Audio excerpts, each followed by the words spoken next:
Ladies and gentlemen, I would like to call the Maricopa County Community College District Governing Board meeting for this evening, March 28th, to order. The first order of business is the Pledge of Allegiance. It will be led by Ms. Chrissy Ramos from Gateway Community College. Ms. Ramos. I pledge allegiance to the flag of the United States of America and to the republic for which it stands, one nation, under God, indivisible, with liberty and justice for all.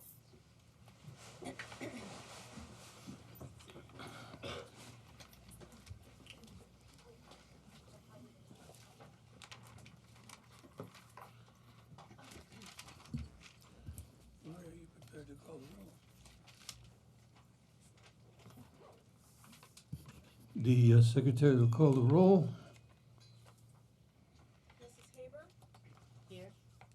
Mr. Hendricks? Mr. Hendricks is at a Leadership Institute meeting for community colleges. It is part of his initiation. This is his first year, and this is a recommended seminar for all new members of community colleges. Mrs. Livingston? Not here. Mrs. McGrath? Present. Mr. Sarr? Here. Dr. Thor? Here. And Mr. Fitzgerald? Here. Let the record show we have a quorum. First of all, substitutions. We have two. Dr. Osario Igodoro. I hope that was close. Dr. Osario. For Sharon Olson of Southmount Community College. And Dr. Herman Gonzalez, for Paul Dale of PBC. Dr. Gonzalez, welcome. Thank you. Thank you, sir. Yes, sir. Well, welcome to both of you. The next item is the Student Life Reports, Gateway Community College. Ms. Ramos, it's you again. Good evening, and thank you, President Gutierrez, Governing Board members, Chancellor Maria Harper Marinick, CEC, and disgusting guests. My name is Paulina Cuevas. I am the chair for the Student Activity Management Council, also known as SAM Council. At Gateway Community College, we offer many leadership opportunities. In the fall, 10 students attended the MCCD 3-day student leadership retreat at Pine Summit Camp in Prescott.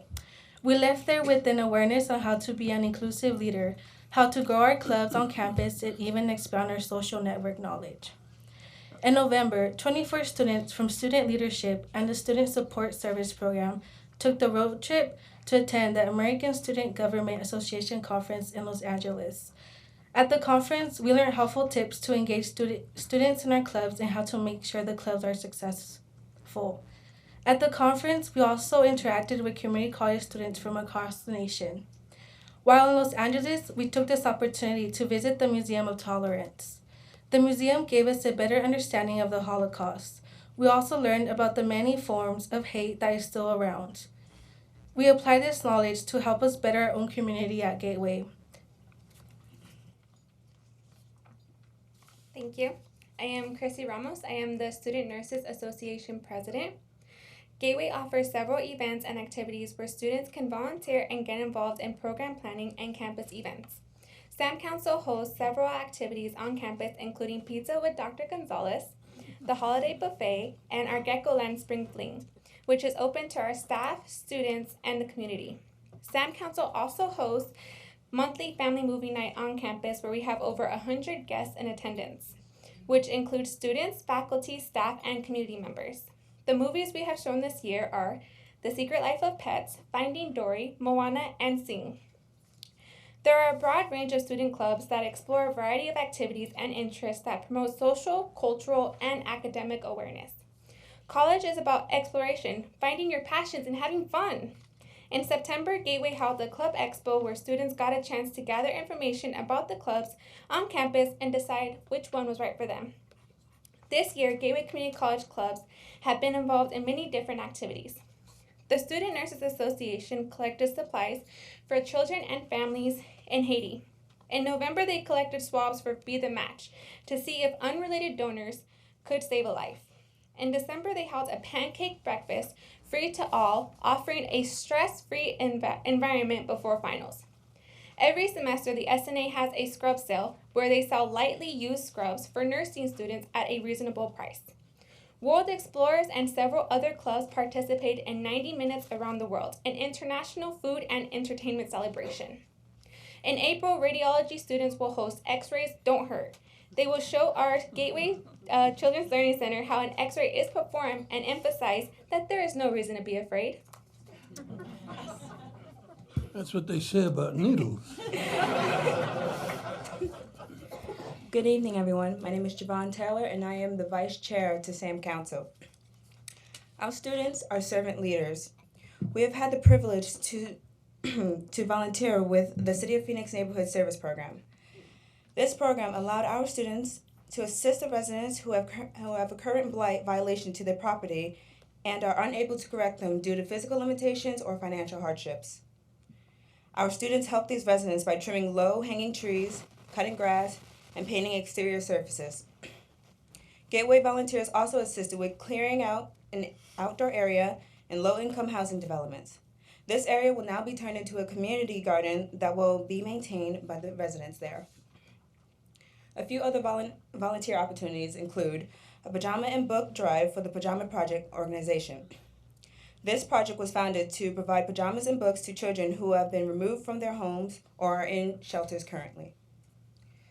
We served as St. Mary's Food Bank's distribution site, where over 300 families received produce totaling over 19,000 pounds. We have an ongoing campus food pantry that is coordinated and maintained by the students for the students. Our athletes and student organizations host food drives to maintain a well-stocked pantry. Our servant leaders believe in a quote taken from Anthony D'Angelo: "Without a sense of caring, there's no sense of community." Thank you for your time and for giving us the opportunity to share with you the many activities of Gateway Community College. Ms. Vice President, what was your name? Javon Taylor. Ms. Taylor, you're Vice President Taylor. Yes. I just want to, that was pretty extraordinary to all of you. I just want to congratulate you. The kind of community service you're doing it's not only really commendable, it's really part of a person becoming a whole person, really contributing to the community. So I just want to thank each of you for this presentation, and through you thank everybody involved at Gateway. Thank you.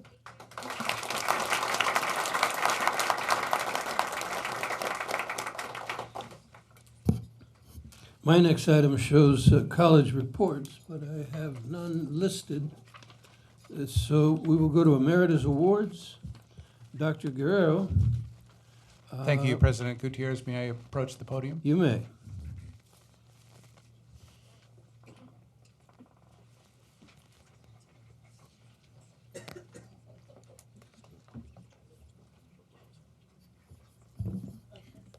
President Gutierrez, members of the board, Chancellor, members of CEC, and guests. It is with great trepidation that I stand before you this evening, for I'm about to introduce three individuals who are icons at Chandler Gilbert Community College.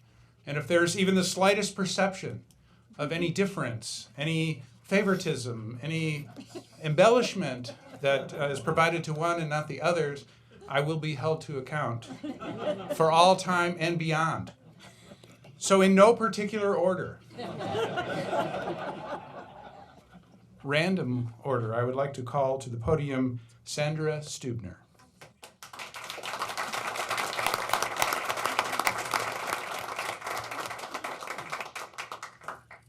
Sandra Stubner completed 30 years of distinguished service to the Maricopa District and to Chandler Gilbert Community College in May 2016. Her career encompassed a remarkable combination of leadership, innovation, expertise, and collegiality that positively influenced the culture of Chandler Gilbert and the academic success of generations of students. Sandra is a strong advocate for faculty, continually advancing the instructional experience and promoting excellence in teaching, for which Chandler Gilbert is widely known. Sandra's extensive body of work is exemplified by the following accomplishments. She was CGCC's first residential counseling and psychology faculty. She served as lead psychology faculty and was the college's founding division chair for social behavioral sciences, serving a total of 14 years in this role. Sandra regularly participated on a variety of CGCC councils and committees, including the Curriculum Committee, Strategic Planning Committee, Budget Committee, and the President's Advisory Council, and she chaired the Division Chair Council. She was the college's Title IX coordinator and facilitated sexual harassment training and served multiple terms as honors coordinator and taught honors classes. Sandra was a founding organizer of the Chandler Gilbert Faculty Senate and served in a succession of leadership roles, including senator, Senate treasurer, secretary, and president. She was also named president of the MCCCD Faculty Executive Council. During her tenure, Sandra was named CGC's Woman of Distinction and received an Innovation of the Year award for her involvement in service learning. So I introduce and recommend to you for Faculty Emeritus distinction, Sandra Stubner.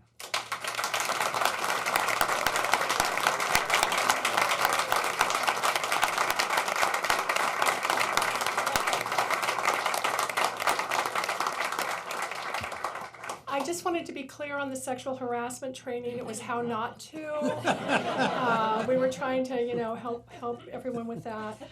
It's been my honor and privilege to work at Chandler Gilbert for 30 years. I was there when we were teaching in portable buildings, and my office space was a picnic table in the parking lot, so that students could have, believe it or not, that's where you would go for privacy. Way out in the parking lot, wasn't that big a parking lot. I was there when we, built the first building, the second building, the third building, and so on, and I feel like my heart's there, and I feel like proud. Thank you. Congratulations and thank you.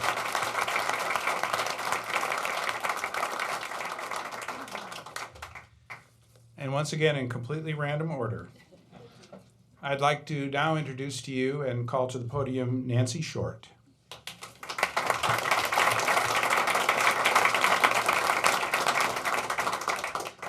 In May 2016, Nancy Short retired after 22 years of exemplary teaching, service, and leadership at Chandler Gilbert Community College.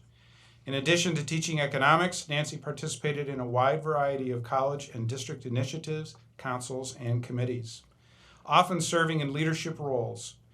As she immersed herself in many activities that you're about to hear, Nancy became known for her keen analytic skills, her ability to see the big picture, and above all, she was guided by a relentless concern for the impact of policies and procedures on student success.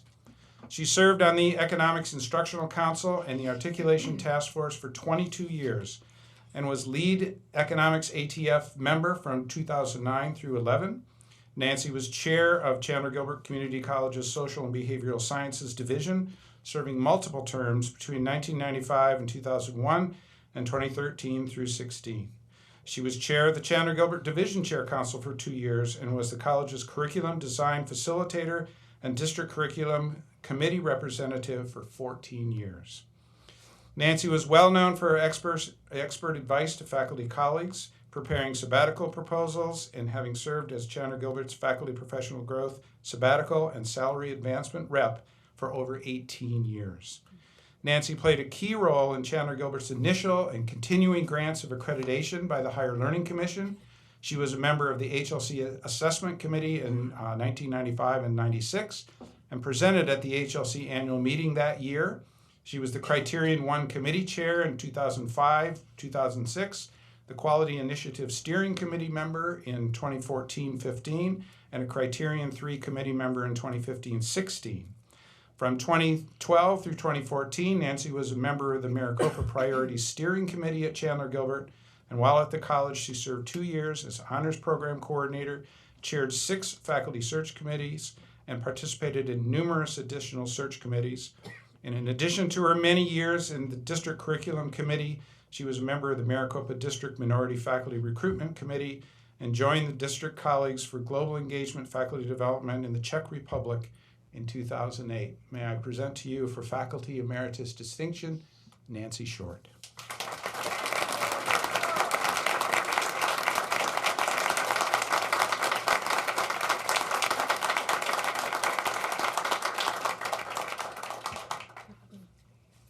Thank you very much. This was my second career, and I never, ever could have imagined what a wonderful gift it was to be able to teach students and serve in this district.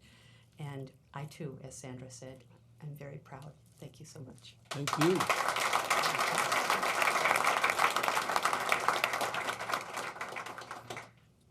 And our third recipient this evening, let me introduce to you and ask her to come to the podium, is Sharon Fagan.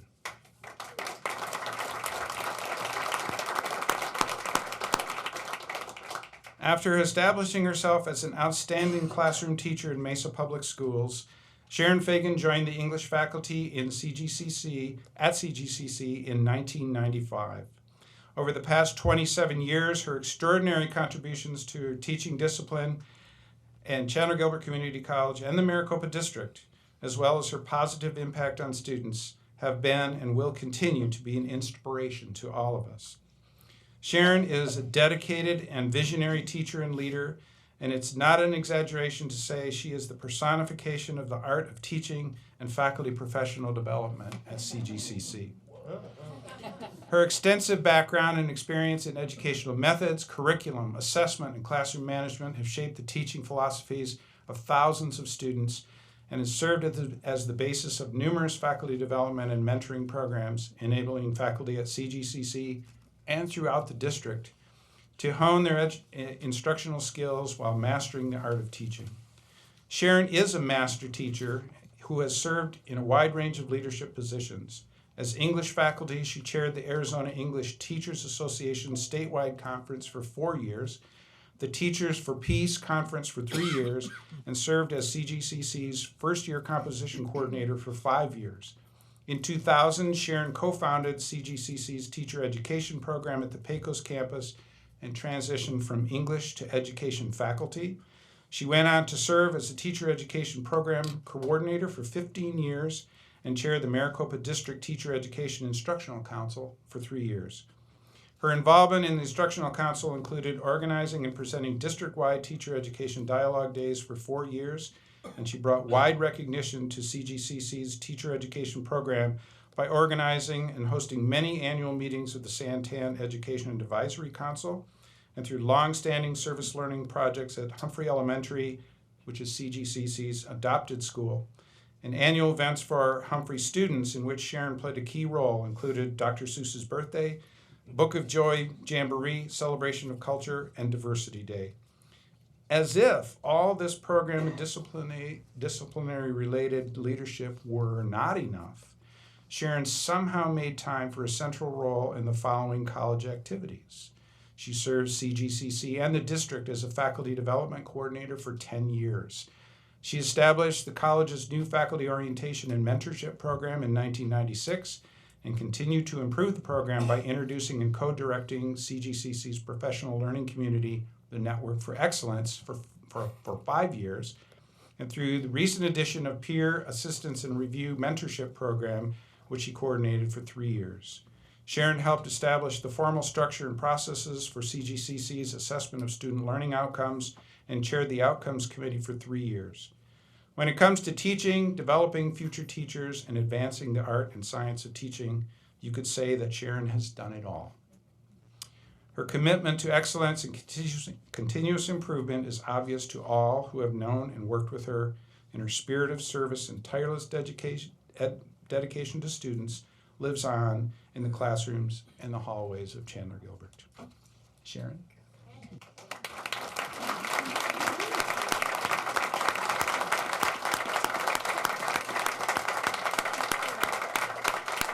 Thank you so much. Board members and district and college leadership, thank you so much for this recognition.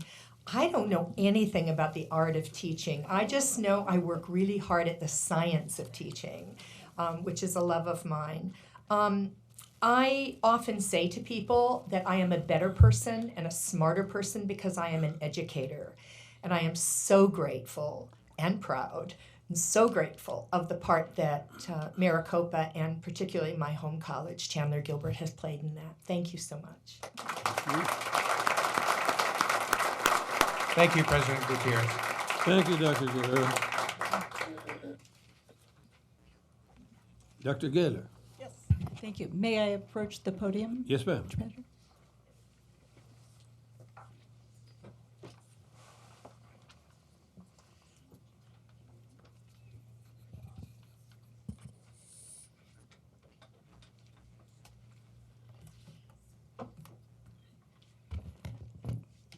President Gutierrez, members of the board, chancellor, CEC colleagues, and guests, it is my honor tonight to present to you a recommendation for the award of Emeritus with Distinction for Mr. Carl Couch. I'd like to ask Carl to join me at the podium.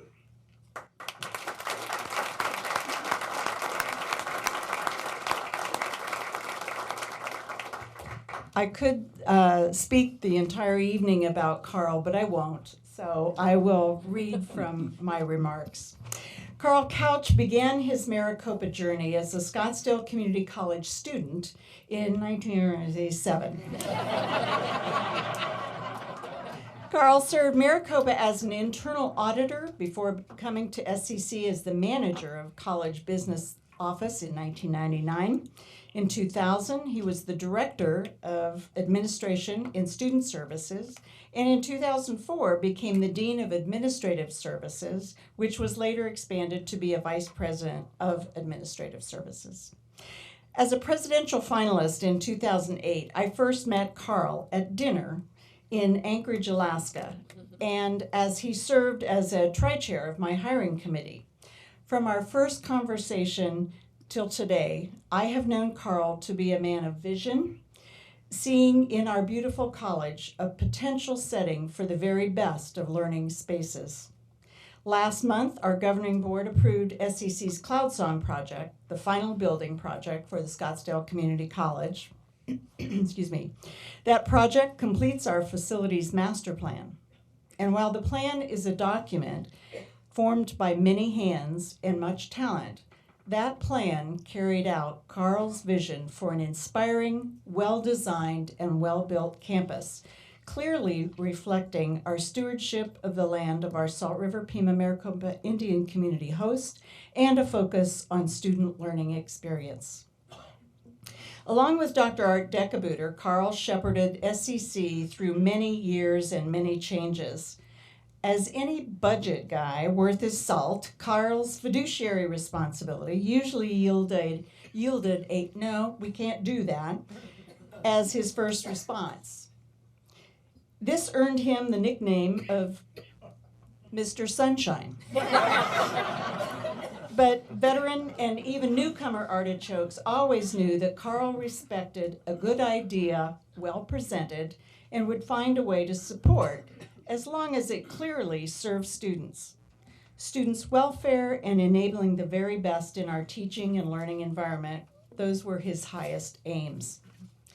A man of great integrity, Carl left his imprint all across the college, from the learning laboratories of the new Natural Sciences building to the exquisite biology lab known as the Two Waters Circle, to the classiest and high-quality film school facilities, and to our prominent Emeritus wall, where his name will soon be placed, to several drainage basins even that are camouflaged as inviting student gathering places. I never thought you could make a drainage basin attractive, but Carl found a way. Every inch of that campus says students first. His commitment to students first is also now reflected in our administrative services employees' work ethic and the way that their team approaches college challenges. Carl's quiet demeanor belies a passionate concern for students, for our faculty and all employees, and for our community partners. No president could have asked for a better or more competent and talented VP at her side. I know I can also speak for Dr. Daniel Kaur, who is now president of Arizona Western Community College, when I say that we learned much from Mr. Sunshine, and our years with him were some of the very, very best. So it is my honor to recommend Carl Couch for the award of Emeritus distinction.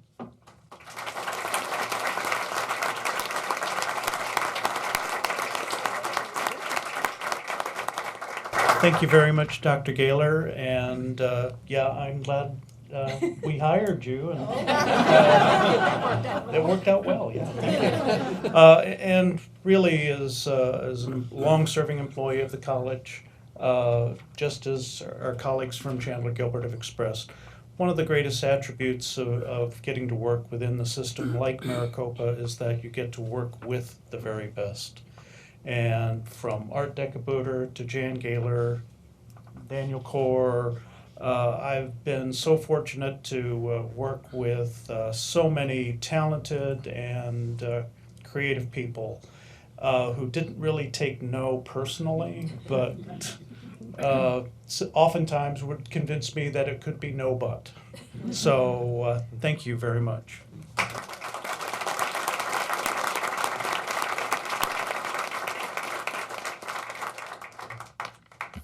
Thank you, Dr. Gaylor. We are at Citizens Interim on the agenda. We have no request to speak. Is there anybody who wishes to speak but has not filled out a form? If not, we will proceed to the Chancellor's report. Chancellor. Thank you, Mr. Gutierrez, members of the board, colleagues and guests.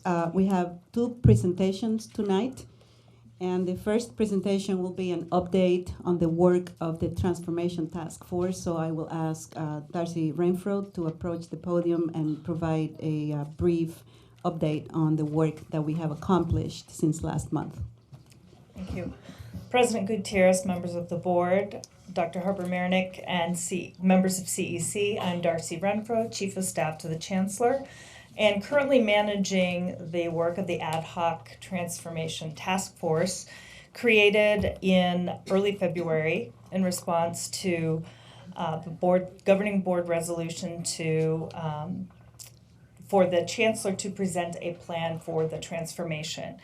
The task force, as a reminder, is made up of 2 faculty members, 2 classified staff, 2 vice chancellors, 2 presidents, students, and 7 community members representing various portions of the county geographically. We've had 6 meetings to date. The committees mirror, their committee meetings for the most part. The committees mirror the governing board resolution and the district's strategic commitments, focusing on student access success, workforce responsiveness, resources efficiency and collaboration, and leadership. We've had full committee meetings every Friday, starting on the 3rd of March, and they are 3-hour meetings. They're open to the public, and they have public comment periods. We have then a follow-up meeting the next week for each committee, which is a deliberation meeting of 2 hours. So every committee meets for about 5 hours, and the chairs get to spend even more time with me developing agendas and talking through issues. Each meeting has been attended between 4 to 10 task force members, depending on level of interest, and between 6 to 30 public members. We've had a lot of activity, and we've had good conversations with members of the public who have come to attend these meetings. We have 4 or 5 remaining meetings to prepare for the recommendations to the Chancellor, and we will hopefully have our last meeting on the 7th of April, but there is the chance we may need to follow up in the intervening time between the 7th and the board's meeting on April 25th. All agendas, presentations, and minutes are posted on the district's website, and we have a public comment portal for submitting ideas and comments online as well. And we've had 21 comments submitted to date on a variety of issues. I have also been reaching out to CSC and FEC for opportunities to gather additional input and welcome ideas on how else I can garner information from around Maricopa Community College District. That is my report. Thank you. Are there any questions? Thank you, Ms. Rambo. Thank you. Chancellor. Thank you, Mr. Gutierrez. And that's the second presentation is a follow-up to the presentation that we made last month on student recruitment. And at the time, I said that we would follow up with a similar presentation on student retention, all of the efforts that we have at the college level, at the district level, understanding that when we speak about enrollment, it's not only increasing enrollment by bringing new students into the system, but actually retaining those students who are in the system and helping them accomplish their goals. So Dr. Paul Dale will make the presentation tonight. President Gutierrez, members of the board, Chancellor, members of CC, guests, it is my pleasure to provide a real brief follow-up to part one. This is part two. This is the one bucket of the strategic commitments that I am most passionate about, and that's about building thriving communities through access and success. So I will be talking both from the system level, also from the college level, trying to provide you some very specific examples of the progress we've made towards assisting students to achieving whatever goal it is that they have coming to us, whether that's completion of specific courses or completions of degrees and or transfer moved into the workforce. So I'm going to run through a series of examples and slides, and certainly as timely given our work at our prior meeting in terms of budget and planning, and certainly I'm sure we'll tie into Board Member Sarr's presentation later in terms of what he has learned. So real quickly, just as a quick overview, we've approached student success from a systemic point of view. This is a metaphoric model we're looking at and comparing in terms of looking at not only the seamless student experience, the student success initiatives, the relationship with our integrated marketing, outreach, and retention, and then a system-wide enrollment management.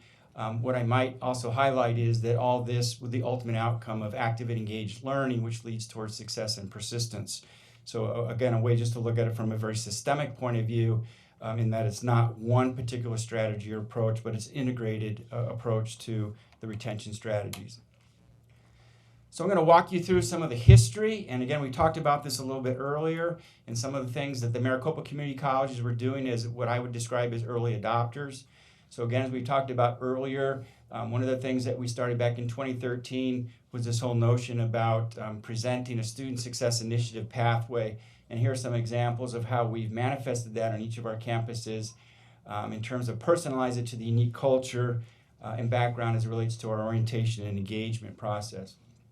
So to summarize, again, back in 2013, as I indicated earlier today, we were probably one of the first systems in the country to adopt what we kind of refer to as quote-unquote the mandatories, where for our students who are new to college, full-time degree seeking or transfer, or students who tested into a developmental ed course, we offered them a culture of student success with these wraparound services around assessment, placement, orientation, academic advising, and again, in cases where students tested into developmental ed into a student success course, either AAA 115 or CPD 150. And then a couple other things that we've done, eliminated late enrollment. As we know, students engaging in the course after it begins is a first step towards not being successful. So to give you just some ideas of some of the early strategy we did about 5 years ago. I wanted to share with you very briefly, this was the research done at Glendale Community College, which in a very research methodology, robust look at students. This was our student success pilot at Glendale Community College. So again, I'm not going to read through each of these items, but you can see clearly that Glendale as an example, and I would argue that this is probably endemic or representative of other colleges. It shows, again, the impact, the positive impact of advising, orientation, taking the student success course as it relates to the likelihood that those students will persist from fall to spring and then from fall to fall. So we have very good research that shows our SSI initiative is working in terms of retention. One of the things that I wanted to spend a little bit of time on, and in fact we could have spent the entire presentation on this, is we know the single biggest indicator of student persistence and success is the degree which they're actively engaged as a learner, that they have relationships in the classroom. And unfortunately, in the environment that we live in with many of our students, in some cases as high as 80%, their only significant relationship is that occurs in the classroom, the relationship with faculty. So everything that we do to encourage student persistence, completion, and success is founded and rooted in that relationship in the teaching and learning experience. So I wanted to provide, again, I won't go through these line by line, but these are both systemic and college-based practices around enhancing and improving the teaching and learning relationship. Our indication from our results from CESI, the Community College Survey of Student Engagement, shows that that is one of the areas where we are rated highest across all 10 colleges, is the quality that occurs in the classroom, the engagement between faculty and students in the classroom. So again, that's kind of the core of the nucleus in terms of a retention strategy, is investing resources around the teaching and learning experience. Along with that, we also know, again, CESI tells us, is that active engagement outside of the classroom contributes to retention. And again, just some sample programs, both at the college level. The Student Success Fair started at Estrella Mountain Community College, which I'll talk more about later. Certainly service learning programs across many colleges. Mesa, we referenced Scottsdale here. System programs around the Male Empowerment Network and Women Rising, where we build a sense of community, a sense of ownership in terms of their experience. Honors Phi Theta Kappa, Artists of Promise are examples of the comprehensiveness of our community colleges that contributes to student retention. Again, want to highlight how we've evolved as a system. I Will Graduate is a campaign that started at Estrella Mountain Community College and has been adopted across, I believe, all 10 colleges. It's a planful, intentful strategy so students can complete their degree as it relates to what we talked about in terms of monitoring students' progress, notifying them when they're getting close to graduation, basically turning it into an experience in terms of that commitment to graduate.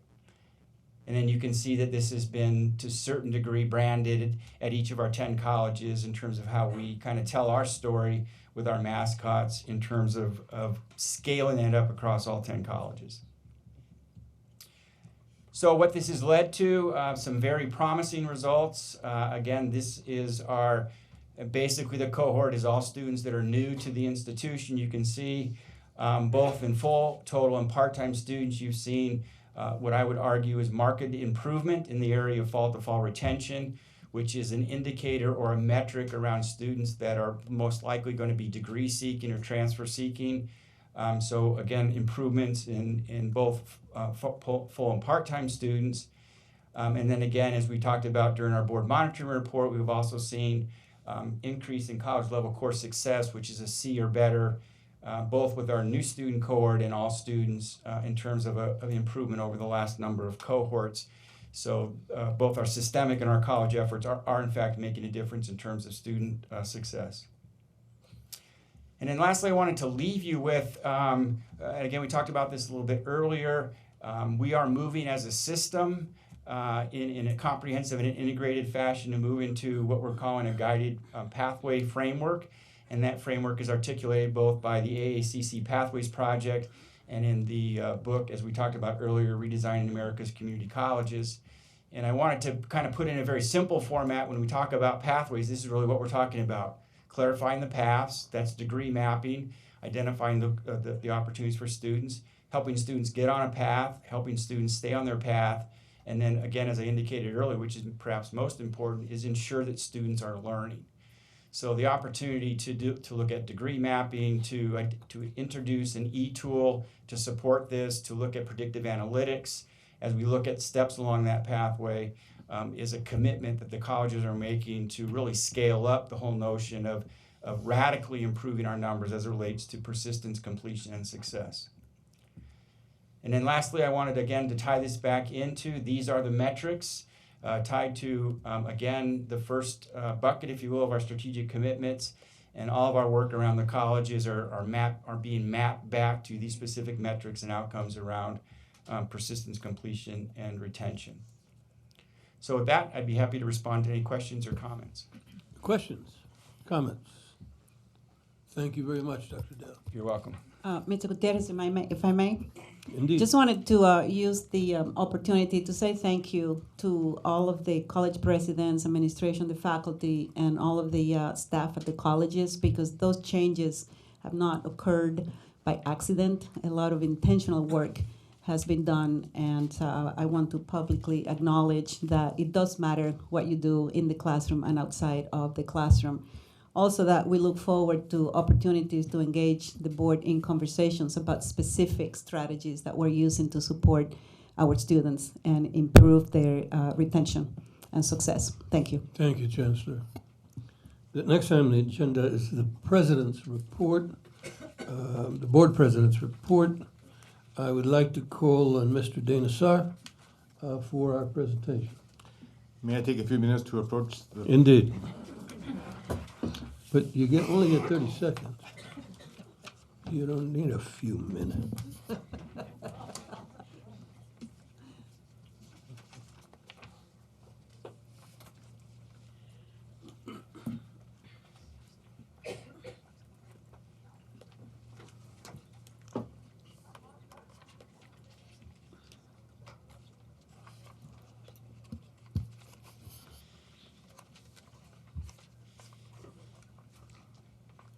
All right, I'm getting this down here. Well, last week, the first part of last week, 4 members of the board and the chancellor had the opportunity to attend a similar type of college environment to what we have here called Alamo Colleges, located in San Antonio, Texas. As a board member here at Maricopa, we are really able to get out and around the United States and talk to many different colleges to find out what they do well and what they've learned by doing something that didn't work. And to my English professors maybe left in the room, plagiarism is allowed at this level. I would rather learn from other people's mistakes than our own. So we are very honored to be able to take a trip to spend 3 days at Alamo Colleges. They are going to be back here in November to do the same thing and learn from some of the things that we do very well. San Antonio is, and I have to thank members of the staff on the 6th floor for doing this presentation in the 21st century instead of my 20th century PowerPoint. Alamo Colleges, again, is about very much like ours. They're about half the size. This is their mission and vision. And they're very simple, but to provide internationally trained healthcare professionals living in the San Antonio area with customized employment and training services. Now, that's obviously specific to healthcare, but each of their, we'll talk about a little bit later, they have divided their 5 campuses into a series of academies and others that they specifically work on the Pathways program, narrowed down to those areas. There's 6 values, we have more, but their 6 values are these. I'm not going to go through this all, but board members will have a packet and others as well that contain a lot more information than what I'm able to produce here in an hour and a half.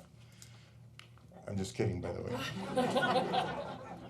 To give you some idea, this is ours when it comes to our mission and vision.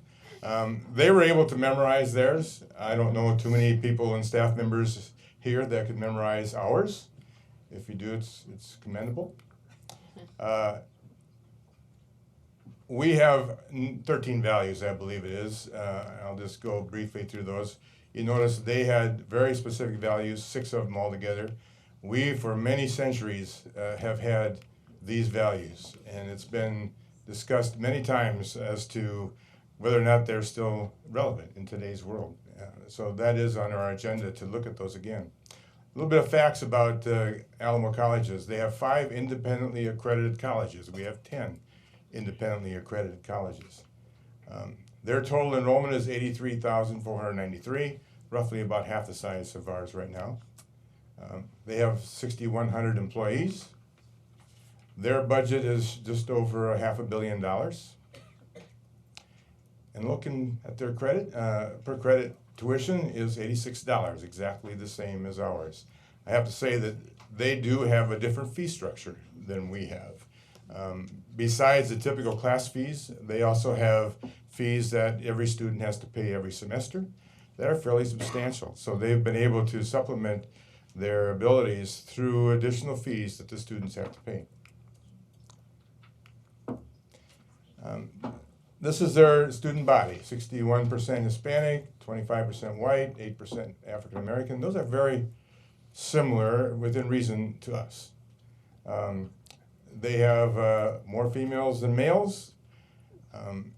We have roughly the same, maybe not in that total percentage. Almost 70% of their students receive financial aid, very similar to ours, and 40% of their students are economically disadvantaged, whatever definition you want to use on that. They are number one in workforce training in the state of Texas, 25,000 incumbent workers and students enrolled in customized or short-term job training programs annually.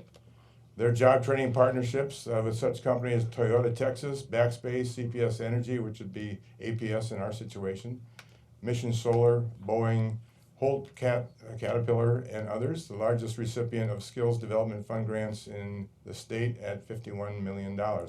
We don't have access to those here in Arizona like they do. So they certainly have additional funding sources available to them that we currently don't have here at Maricopa. But they do provide an economic impact to the college's service area, which is the greater San Antonio area of $3.2 billion. Keep in mind that their budget is roughly $500 million, so it's not that far from what we consider ourselves to have the impact here in Maricopa County.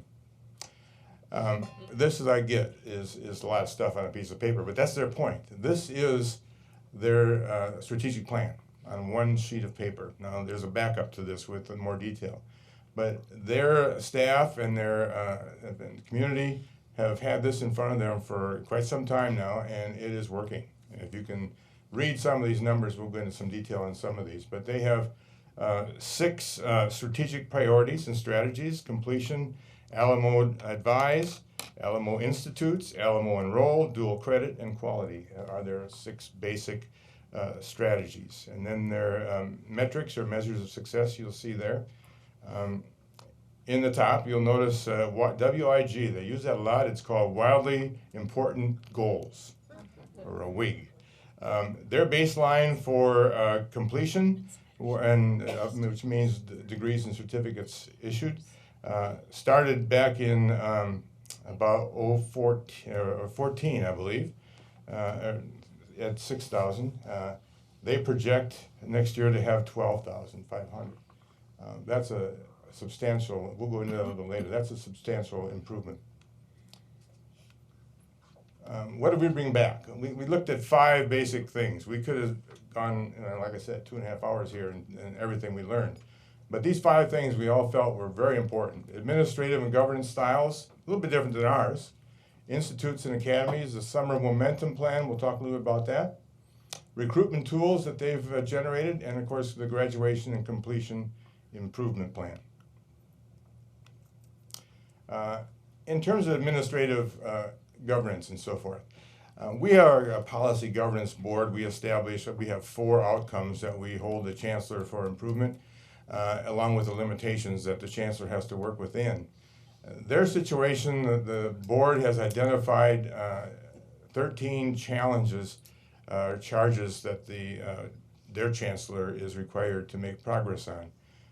I won't read them all, but they like to use the word Alamo in a lot of their stuff. Right? Maricopa sounds the same as Alamo if you're singing a song, so we can probably do something like that.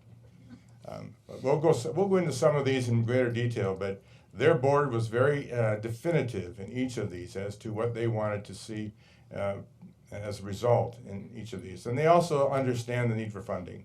You can put a list like this together, but if you don't fund it, it doesn't have a lot of value. Institutes and academies. This is somewhat unique to Alamo. They're the ones that got it started. It's been implemented throughout the country now. Institutes that they have are 6 of them. And these are 6 institutes that represent career pathways with groups of related academic programs that also include academic support and learning outside the classroom. Programs across the Alamo colleges have been sorted as appropriate for placement within a particular institute. Every program is included in the institutes, however, not all programs are available at each of the 5 colleges. We have the same situation here, which is what they've established to be okay. In the institutes, they have 5 of those. These are primarily in the CTE areas. They're designed to provide 2-year training and internship programs that introduce qualified students to career opportunities in key industries while providing a seamless transition from high school to college to the workplace. Students can graduate from high school having earned up to 30 college credits. These are CTE programs. They have a separate governing board for these academies, made up of industry partners that they have. And it's a key to have these industry partners because almost every student that completes this program, even if they start in high school, is guaranteed a job. And more importantly, is almost guaranteed an internship over the course of their instructional period. A very successful program. Another thing they put together, they call it the Summer Momentum Program. This is going to be the first summer that they've had this in place, and they've done a lot of research, especially in the financial aspects of this. You can read this here. They want to get students the momentum to get through that summer by having them take classes. And what they've offered them, if they take 18 credits over the course of the year, 9 each semester, Alamo will give them 3-credit course free in that following summer. If they take a total of 24 hours, they get 6 free credits or 2 classes free on the summer. They want to keep those students in that learning mode throughout the summer. We know that we lose a lot of students between the fall, or between the spring and the fall. They had that same problem. And this is the first summer they're going to try this as well. I won't go into the details behind why they feel it's going to work financially for them, but again, I'd rather learn from their mistakes than ours. So we'll see what they do. This is something we thought was kind of cool. KJAS has its mobile unit. Alamo has theirs. This is one of theirs here. They call it the Mobile Go Center, dedicated to spreading the message about higher education throughout their area. Inside that mobile unit is everything that a one-stop center has. A student this might be parked at a Circle K, might be parked in front of Bash's. Students see it. It might be there for a week. They can walk in and have the same services that we offer in our one-stop centers in their backyard. We know that currently we take care of every student that walks through our doors, but we know that's that there's a quarter of our population here in Maricopa County that doesn't know where our doors are. This is their answer to that problem, and it's been very successful over the last 5 to 10 years that they've had these out there.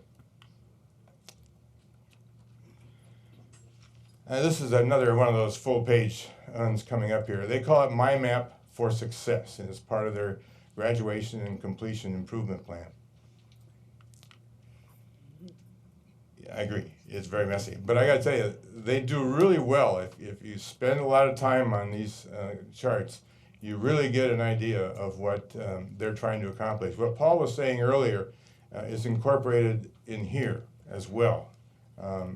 In making a student successful from beginning to the end of their career in not only the community colleges, but the secondary programs and through employment. I talked about how successful they've been in getting students to graduation, whether it's a certificate or a degree. This is their success. They started out, I can't read it from here, it's back in '06 with 4,100 just degrees and certificates. They project 13,200 by the end of the next school year. That's pretty amazing, actually. And they accredit that to a number of things, but the one that they've touted the most is the fact that they and the governing board has funded the ability to them to get a 1 to 350 ratio from student to advisor. If you ask any of our college presidents, they'd be happy to settle on about 1,400, 1,300 to 1 here at Maricopa. They're in that position as well, and they realize that that's an important aspect to success. An idea that equates to 224% improvement in issuing degrees and certificates. Just as a comparison, this is ours. Looking at it almost in that same time frame, we project that we're going to be somewhere around 18,000. Remember, they're half the size of us. So we know that this is part of our governing board goal. But we know if we do the things that we learned from visiting these colleges and putting them in place here, learning from their experiences, we can easily bring ourselves into that last one we saw here with the results that we really need to have here at Maricopa. So what can we learn from Alamo's successes that will improve Maricopa's mission of student success? That's why we went. That's why we're here talking about it tonight, and we will be talking about other things that we learn throughout the course of the next year. And maybe when they come here to visit us, they want to see what's happening with their online programs at Rio, as well as some of the other things we're known for, especially our transfer abilities at ASU with that program. It's well known nationwide. It's something that people always come to us and want to know more about. So they are going to reciprocate, and we need to do the same job that they did for us. They're the best hosts. I mean, it's Texas. I get it. But we can do as good a job as they can. We look forward to having them here in November. So before I come back up on there, any questions from members of the board? Or Any questions, comments? Thank you very much. Give me a few minutes, I'll be back.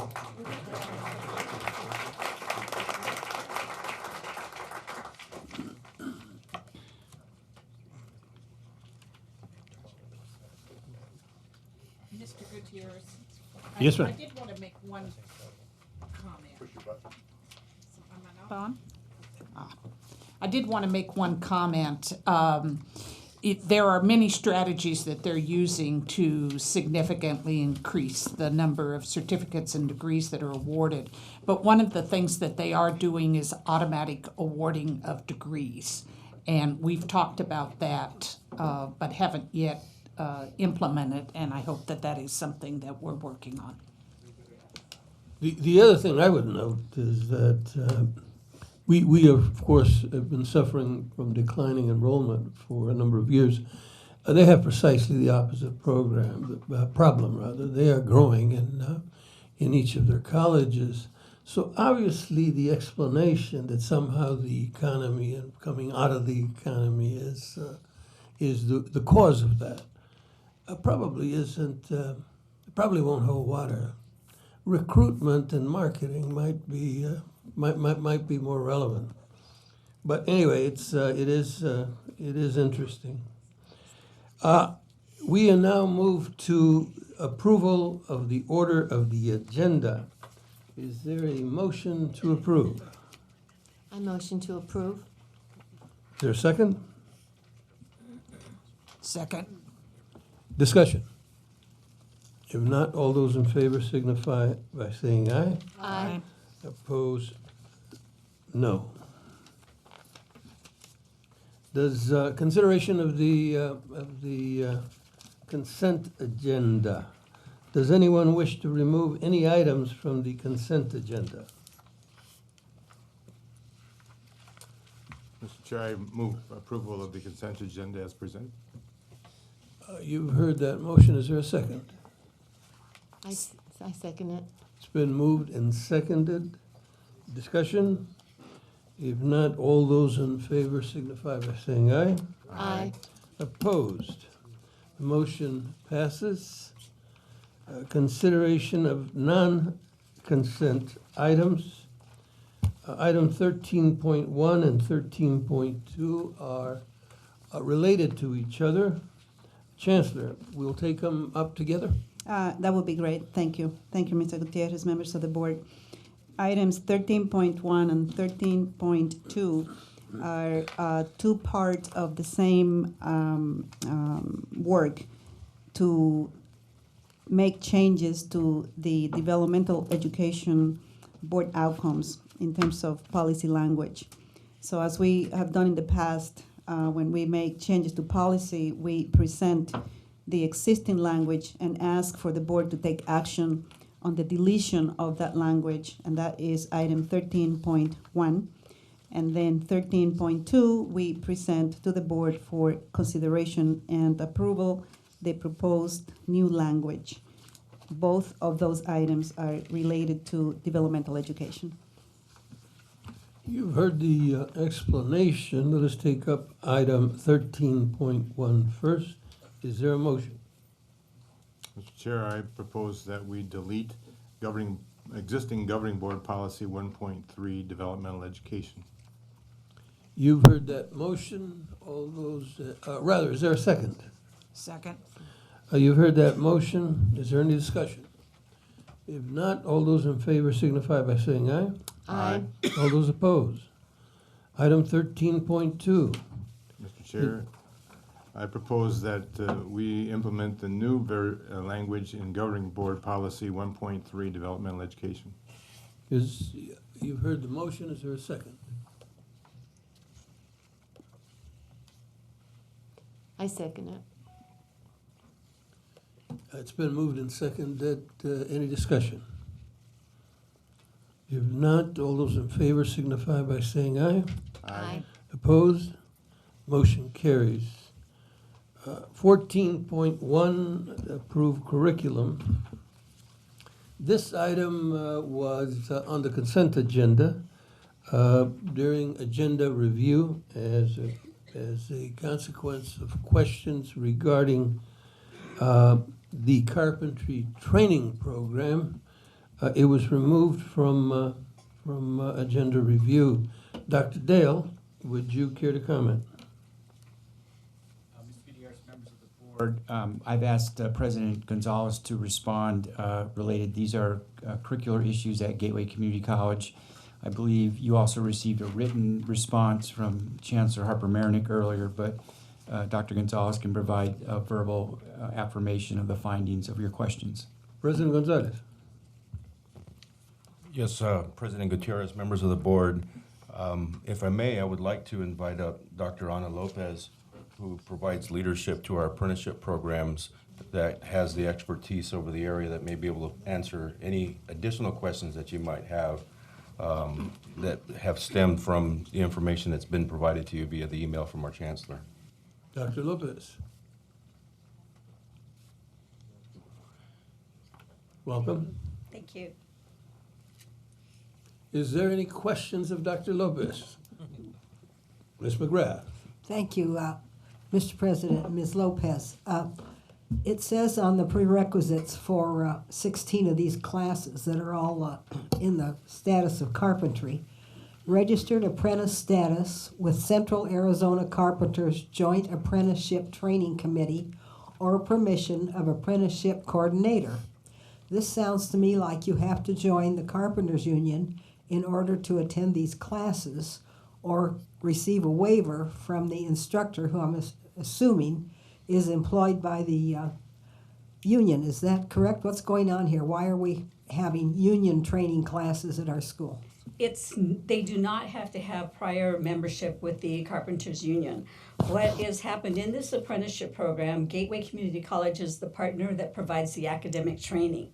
The on-the-job training, the hands-on with the subcontractor assignments are what are charged to the Southwest Carpenters. They're at their training center. There's no designation of what membership or affiliation, and nothing is involved when they are registered students at Gateway Community College. They approach the training center ahead of time to follow their standards that are registered with the State of Arizona Apprenticeship Office. And they also designate for each training apprenticeship program what their selection process is, and they must be in compliance with whatever they have filed with the state. So the individual must apply with them prior to see if they're ready for admittance into their programs. At that point, the academic section is where Gateway takes over for the classroom training. Ms. McGrath. Thank you, Mr. President. Ms. Lopez, is there any difference in the cost of these classes? For instance, what does it cost to join this union, and what part do the taxpayers get to pay in this? I don't know what the cost for membership is in the union. That is something that we're not involved with at all. We simply register the students at the $86 per credit hour and $15 per semester for the registration fee, and that's it. Ms. McGrath. Mr. President, Ms. Lopez, this sounds very strange that we are providing instruction for the Carpenters Union. on our campus with our taxpayer money. How long has this been going on? How did it happen to get started? And is this the only thing we do where you're required to join the union in order to take these classes? We do not provide the classroom training on our campus. It is at their training center. The programs were already in place when I joined Gateway Community College in 2008. We also provide similar training for heat and frost insulators, Phoenix electrical training, painters and drywallers, also for the iron workers. We had several electrical programs at one point. Ms. Lopez? Yes, sir. The underlying implication here is that anyone who goes to Gateway Community College for one of these programs has to also join the union. Is that correct? It's not a requirement through Gateway, no. It is not a requirement. No, it is not. They come to us already having made the choice whether they do or do not want to join the union. We do have members that they have accepted into their programs. They have no affiliation to joining their union at all. Thank you very much. You're welcome, sir. Mr. Saar, and then Dr. Thor, and then Ms. Haber. I think I got it in the right order. Mr. Saar. Well, thank you. I go back a long time with this as well. The Carpenters Union Association in this state built their facility just off downtown many years ago. And when the construction marketplace here was huge, that facility was being used constantly by lots and lots of people. Gateway had a relationship with them back in those days, providing the training, not membership. But it's up to the students today if they want an apprenticeship, a paid apprenticeship. There are companies out there that will gladly take them because of the growth in the construction here in the last couple of years and the lack of a trained workforce. But Gateway has always provided the instructional elements of those programs. So I don't see this as a problem when it comes to taxpayer funding or student funding of associations like the Carpenters Union. I know that, like you mentioned, there are others as well out there that help provide the the best way to put it in some cases is internships. Most of them are paid, and apprenticeship programs are a special funding source through WIOA, and they take advantage of that as well. So it can get real complicated, but the bottom line is that Gateway provides the instructional elements of this program. There's no real financial relationship between Gateway and those apprenticeship programs. Correct. Dr. Thor. Mr. Chair, it's my understanding that Gateway offers these apprenticeship programs through an agreement with the unions that would be similar to contract education, that these are not courses that are open to the general public for enrollment. And the unions would be doing these apprenticeship programs anyways, but the value that the students gain is that they're now able to participate in college credit programs, and tuition is paid for those programs. So it would be similar to, say, some of the things that Rio Salado does with corporate partners, where the classes are limited to the employees of those corporations. The students do get college credit, and the $86 a credit hour is paid. Ms. Haber. I really don't have any more questions. Thank you. Any As a other follow-up, questions for Dr. discussion? Thor, what we're trying to also do is provide these students with stackable credentials Right. as well. Right. Any further discussion? Thank you, Dr. Lopez. You're welcome. Thank you. You've heard the discussion. Is there a motion? So move. Is there a second? Second. Any further discussion? If not, all those in favor signify by saying aye. Aye. Opposed? Nay. Let the record show that Ms. McGrath voted no. Information items and first and second readings. 15.1, Governing Board Policy 3.4, monitoring the Chancellor's performance. Dr. Thor and Chancellor. Dr. Thor? Thank you, Mr. Chair. Earlier this year, you appointed a special committee to review the Chancellor evaluation process. You asked me to chair it. The other members of the committee are Mr. Hendricks and Mr. Saar. We have reviewed the existing process, and the committee recommends that we continue to evaluate the Chancellor based on outcomes and the Chancellor's limitations. However, we also recommend the addition of an instrument that the board would use to evaluate the Chancellor's relationship, leadership management, and personal qualities. So continuing with the evaluation process of recent years, but add to it this additional instrument. And this is first reading or information only, and we'll be back next month for action.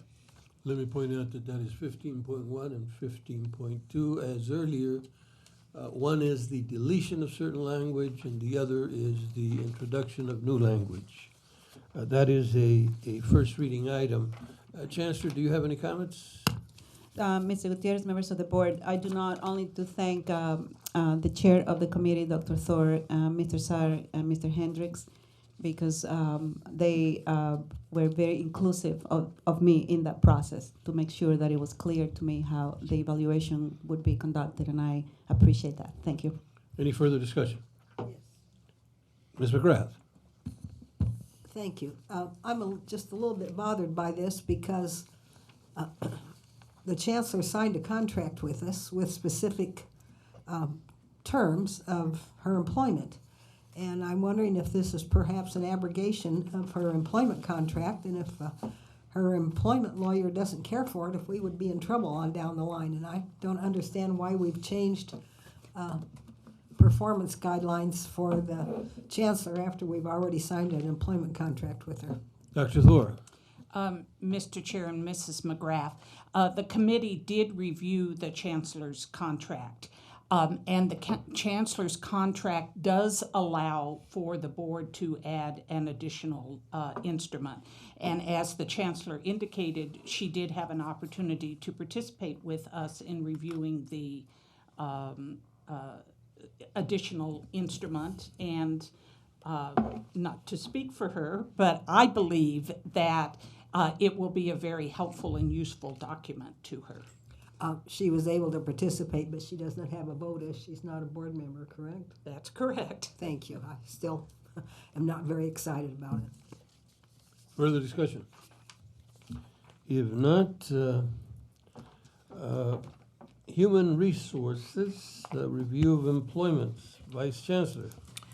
Thank you, President Gutierrez, members of the board. This is the employment numbers for the month of February. For that time period, we had 26 new hires, and again, for the same time period, 17 separations. Discussion? If not, monitoring reports, business services. Vice Chancellor Murphy. Thank you, Mr. Gutierrez, members of the board, Chancellor. This is the budget analysis report. This is actually for the 8th month ending February 28th, 2017. Our revenues and expenditures are tracking similar to prior years. Variances are small, and they've been documented in the report, and we will maintain the 8% financial stability requirement for this year. Thank you. Discussion? Questions? If not, employee group reports. I indicate that there will not be a faculty executive council report. Is that correct? An adjunct faculty association report. Dr. Haas.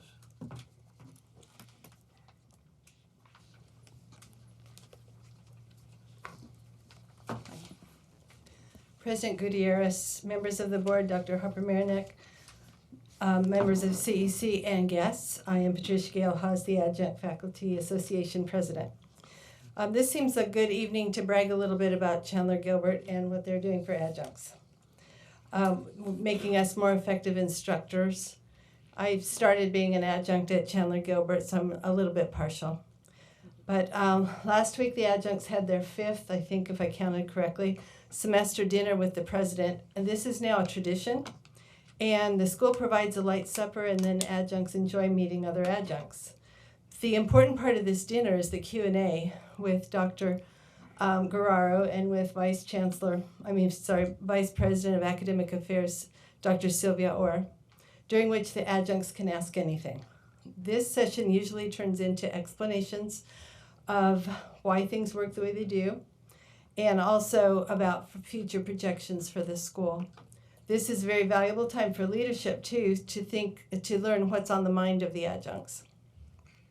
In the past, these have turned into action items, and I think this is partly because the atmosphere is informal and adjuncts are comfortable in giving honest feedback. At Chandler Gilbert, there are 3 adjunct workspaces, including space to meet with students. There are several computers, printers, supplies. So the adjuncts there are very grateful, and we're on a little refurbishing of the first adjunct space, which will include some painting and reorganization, more computers, and maybe some new chairs and inspirational wall with adjuncts. So it really is their space. I heard from one adjunct, I don't remember what school, said that I spend 72 hours a semester talking to students on a picnic bench because I don't have a place to meet. So we're grateful at Chandler Gilbert to have these offices where we can make appointments and meet with students. On another positive note, the AFA is pleased to be included on the input phase of the new employee portal. We are hopeful that a dedicated page for links for adjuncts information in one central location will help make life easier for everyone, including chairs and administration. Last summer, the task force identified that the lack of a centralized information system. So hopefully this will help solve that problem. And I'm informing you about this because of the hopes that you will help us find out what information we need to know, because every school is a little bit different and we need to do this well. You would not believe the range of questions that I get, from how to find my W-2 form. If we can have on that portal, which is will be a fabulous place to put links to all kinds of information so adjuncts can go one place and figure out.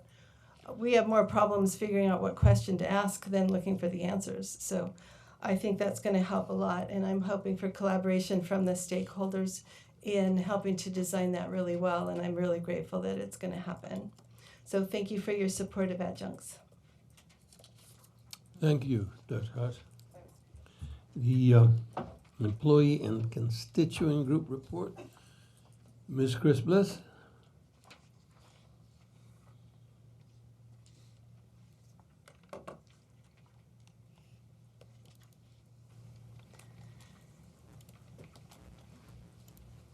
Good evening, President Gutierrez, Governing Board members, Chancellor Harper-Marinick, members of CEC and guests. I am Chris Bliss, Classified Staff Council President, presenting on their behalf. I appreciate this opportunity to speak with you on behalf of CSC. My topic this evening is the role of the CSC as the employee voice in helping the district to meet its commitment to provide for the lifelong learning needs of our diverse students and communities. The strategic commitments adopted by this board identify a collaborative organizational culture as essential because of the central role that our employees occupy as the primary asset through which the district performs its functions and meets its responsibilities. Specifically, the board directed the development of a culture of collaboration and communication that actively involves and empowers employees in order to improve employee inclusion, satisfaction, growth, and performance.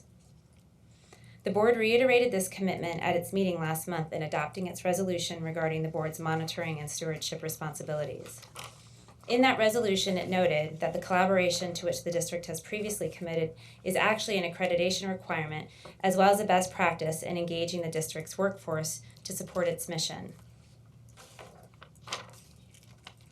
The CSC, of which I am the president, is the entity that has been created by the district to provide a formal mechanism for the engagement and participation of employees in policy development and shared governance. The CSC was created in 2016 to combine the previous employee councils, which were divided by function: management, professional staff, crafts, maintenance and operations, public safety.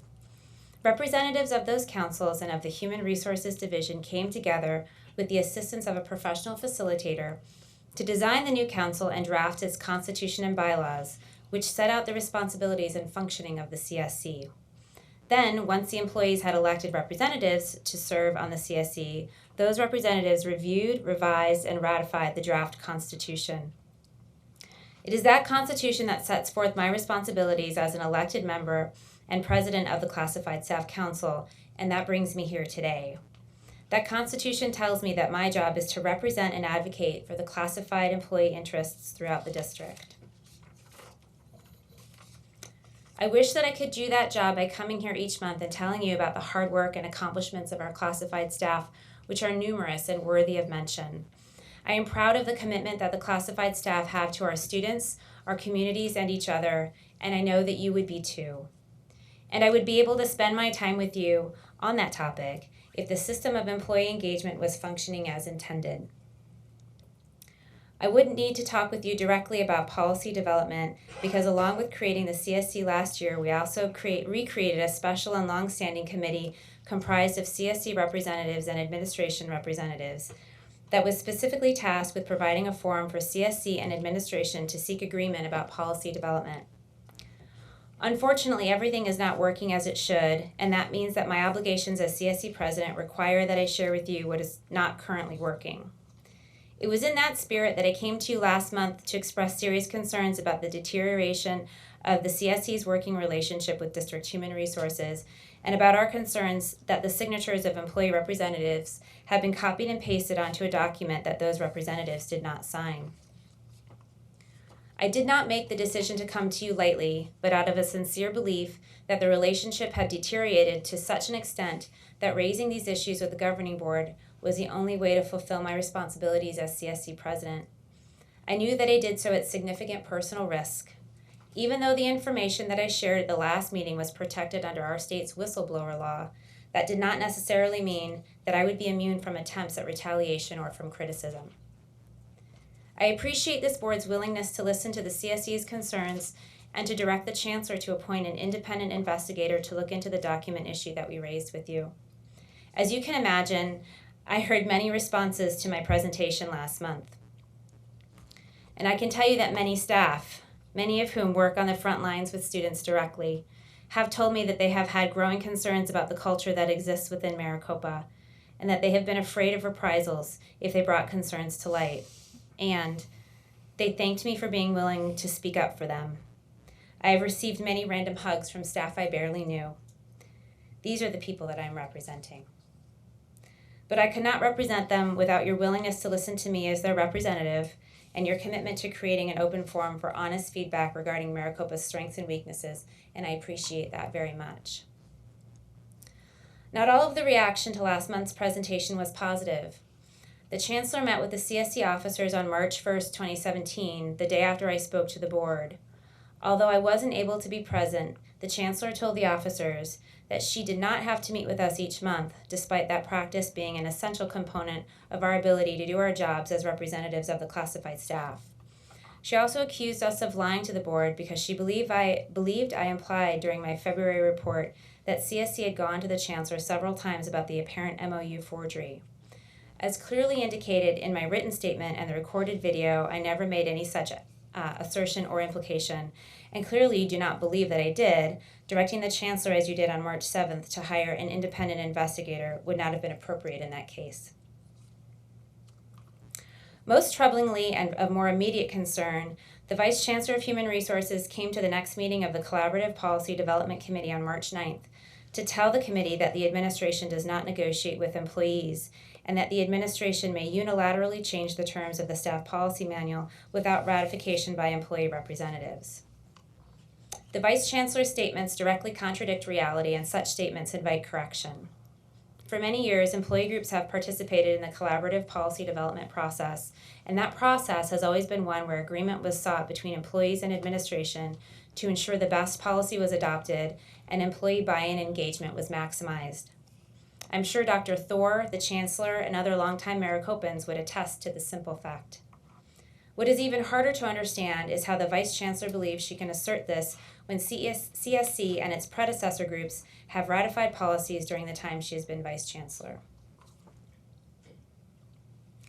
At present, the Vice Chancellor's renouncement of the historically agreed upon approach to collaborative policy development has extended only to staff, as she told the faculty meet and confer team the very next day, March 10th, that the administration would continue to use the consensus-based negotiation process in interacting with faculty representatives on policy development. The different treatment of the two groups of employees, particularly given the timing, seems to have been a reaction to the CSC's actions in bringing its concerns about HR to the board. Though many justifications have been offered for this disparate treatment, none of them answer this fundamental question. Why would the district administration support one group of employees in a process that promotes a culture of collaboration while undermining the other? The CSC brought the Vice Chancellor's assertion regarding not negotiating with employees on policy development to the immediate attention of the Chancellor in writing on March 10th. The Vice Chancellor is not only her direct report, but is also acting on the authority delegated by the Chancellor to her. The Chancellor suggested a meeting between herself and the officers, which has recently been scheduled. The Vice Chancellor has not yet retracted her statements disavowing collaborative policy development. The VCHR's stance on this issue undermines decades of partnership and collaboration between the administration and employees. As the elected representative of those employees charged by the written policies of this district with a responsibility to represent them in policy development, it leaves me at something of a loss regarding how to move forward. The CSE hopes to return to the collaborative culture mandated in the strategic commitments, in the accreditation standards, and in Maricopa's long history. But I believe we need your guidance and direction to do so as the gap continues to widen between the board's strategic commitments and the actions of the district's administration. I hope that you will respond not only by reaffirming the board's strategic commitment in support of a true culture of collaboration, conversation, and communication, but that you will ensure that necessary actions are taken to achieve that worthy goal. Thank you. Thank you, Ms. Bliss. I would hope that the issue of retaliation is added to the independent review, Chancellor, if in fact it is occurring. It should be considered. And Chancellor, thank you for meeting with the council, and I hope to working out a functioning and amicable relationship going forward as we once had. And as for HR, I won't make any further comments except to say that I will wait the independent review that is going on now. Thank you. Thank you. Dr. Thor. Thank you, Mr. Chair. I do think that we need to indicate for the record that the board did not direct the Chancellor to hire a special investigator. Rather, the board accepted the Chancellor's recommendation to hire a special investigator. Thank you. Mr. Gutierrez. Ms. McGrath. Thank you. Mr. President, Ms. Bliss, at the meeting last month when you came forward with your statement, you blindsided the Chancellor, and I recommended to you that you keep her informed of what you plan to report so that in the future she would not sit here shocked at what she's hearing for the first time. I'm hoping that you have gone through the proper channels this time and informed the Chancellor of your report before giving it tonight. Thank you. Mr. President Gutierrez. Yes, Ms. Bliss. Ms. McGrath, members of the board, I did not share this report with the Chancellor before I presented. Any further discussion? Ms. Haver. Ms. Bliss, I just hope that you remember to do that before you speak again. It puts us all in a state of shock, to be honest, and we'd appreciate that. Sure. Thank you. I appreciate that. Further discussion? If not, thank you very much, Ms. Bliss. Mr. President, members of the board, I realize that this is a bit of an unusual Vice Chancellor. matter. I just had a question with regards to HR's opportunity to respond. Vice Chancellor, I'm going to object to your opportunity response. That's why there is an independent investigator That's simply my that will inquiry, Mr. report to the President. Chancellor, your superior, and at that time, we will receive the report. And I assume that in the process of putting that report together, they will consult with you. I thank you, Mr. President. I trust they will. That was simply my question, not a request to respond. I was simply asking what that process I assume that there will be, that any independent investigator worth their salt is going to have to spend a good deal of time with you and your employees. Certainly, yes. Or persons in your employ. Yes, I recognize that. Thank you, sir. I was simply just asking, given the very public nature of the allegations being made, that what would be the process for us to have an opportunity to respond? I'm sure that the report will be a public report. It will be a public document. Yes, I look forward to that and thank the board for their willingness to share the results as publicly as the allegations have been made. Thank you. External community community linkage. Dr. Thor. Thank you, Mr. Chair. Along with other members of the governing board, I did have the opportunity to attend a number of wonderful events this past month. The first was a longtime favorite of mine, the All Arizona Academic Team Luncheon, where students from each of our colleges were recognized for their academic achievements as well as for their leadership and their service. And it's wonderful that in addition to the recognition that the students do receive scholarships, and they also receive tuition waivers to attend any of Arizona's public community colleges. And it's just a wonderful tradition and very special program that we have here in Arizona for our students. I also attended the grand opening of the Glendale Community College Veterans Services Center, and it was an absolutely glorious day for celebrating our student veterans. The college had a wonderful program that included an impressive group of people representing both the community and the veterans community, followed by tours of the very lovely center. And then that same afternoon, I had the opportunity to attend the Diversity Advisory Council Awards of Excellence, where inspirational and motivational programs and people from each of our colleges were recognized for what they're doing for diversity, inclusiveness, equity, and justice. They certainly represent a very important value that the Maricopa colleges have. And then finally, I want to confess that I occasionally, or maybe regularly or daily, play games on my iPad. That's outrageous. And recently and repeatedly, there have been ads from Gateway Community College showing up on my iPad. And they're wonderful, and I'm ready to enroll. And so I want to acknowledge Gateway because I think we need to be doing much more of this.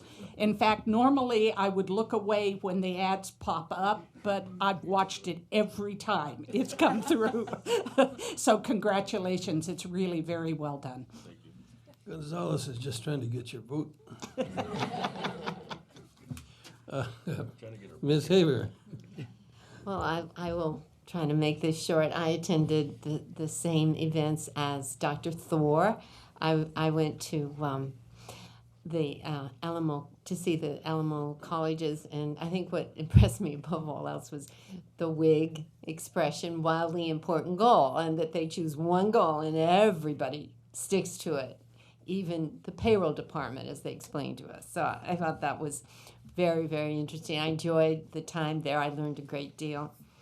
I went to the Arizona Academic Team Luncheon, and that was quite exciting, and that so many really good students received scholarships. And I went to the Small Business Awards luncheon, and that was also a very good experience. I had gone 2 years prior, and there were many more this year than 2 years prior. So I thought, well, that's good progress. I took a tour of the possible makerspace in downtown Phoenix with Dr. Gonzalez. And I also attended the renovated and extended new Glendale Community College VA Center, which was quite a wonderful experience for me since I did have the privilege of voting for it. So I felt partly responsible. Not only is it functional, but it's quite a beautiful building. And it sort of incorporates the old with the new quite effectively. Ms. McGrath. Thank you, President Gutierrez. I too attended all of the events that have previously been reported. The one that I really enjoyed the most was the scholarship awards held out at the Hilton Hotel that I have a hard time driving to now because it was always easy to recognize. It looked like a wedding cake with those fancy shutters on the outside, and now they've painted it all one color, and it's no fun anymore. Anyway, one of the scholars from Glendale Community College was a student that I know his family. He was on the program as Julian Foster, and we've always known him as Foster Morgan. And I'm happy to report that not only did he receive a full scholarship, it was absolutely wonderful. His father's a physicist at Intel, so I wasn't surprised. But one of the nice things about him, and that most people didn't know, he was one of our electors in the Electoral College for the President of the United States, and it was really nice to see that he's really broad, and I always knew he was smart. So anyway, it was lots of fun this past month. I was in San Antonio with other members of the crew, and it really was a work tour. I mean, we were in one meeting after the other throughout the time we were there, and it proved to be very, very productive.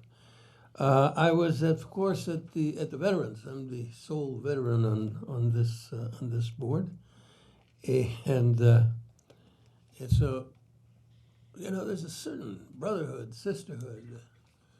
It's a sisterhood now. Let me explain that. When I was there over 50 years ago, it was a brotherhood. That has completely transformed itself. So it's pretty great to be at that Veteran Center, to see the tremendous enthusiasm. And I predict, frankly, given the growing veterans population at Glendale, that we've just completed it, just spent well over $1 million in refurbishing it. My hope and my belief is that before I leave this board, we will be debating doing it again. Because frankly, it's as wonderful as it is, I think it's too small even for our current population. So that was great. And then the president of Glendale got me aside and toured me through the campus, that the new buildings I had not seen, so that was pretty terrific. External community reports. The first is the Association of District Governing Boards. The meeting was held, all of the colleges were represented except for Eastern Arizona.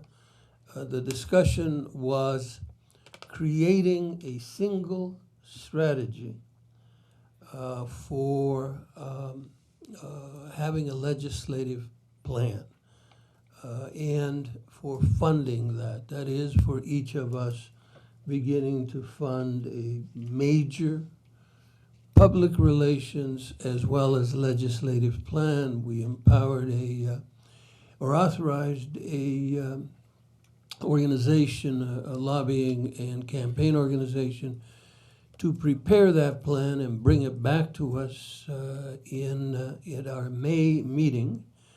And we are, at this point, our discussions are to have a major conference of trustees, chancellors, and presidents to discuss it here at Maricopa.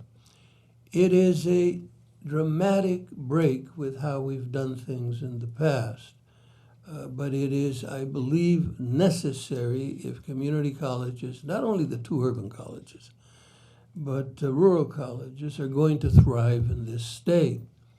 They have been, and we have been ignored by the legislature for a number of years now, beginning in 2009.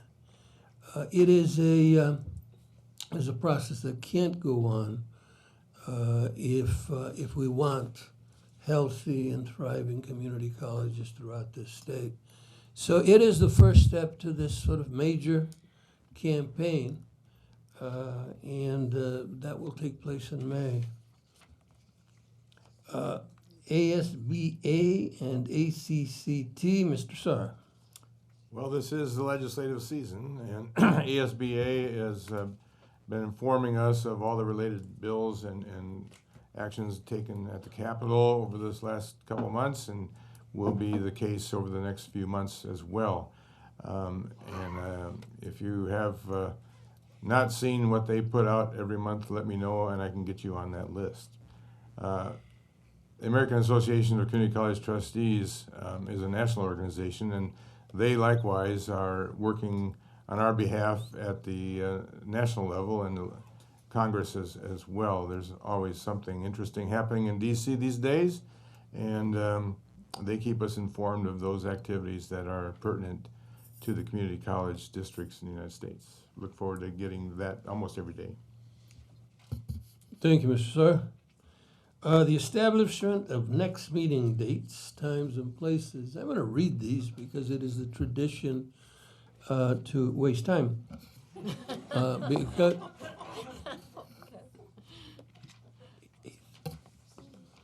But why break tradition? These are all on the website, and they'll all probably be changed. But I get to read them anyway. On April 8th, which is a Saturday, there will be a special meeting of the board to discuss college initiatives, budget, and finance. April 23rd, 4 p.m., Charter School Policy Committee. April 11th, I'm very confused, but I got it right this time. April 11th, the Charter School Policy Committee. April 11th also, Agenda Review. April 11th, Executive or Work Session in the Governing Board Room. April 25th, Budget and Finance. April 25th, regular board meeting of the Governing Board. And on April 25th, also an executive session if necessary. That completes the agenda. Are there any questions or discussion by the board? If not, ladies and gentlemen, we stand adjourned.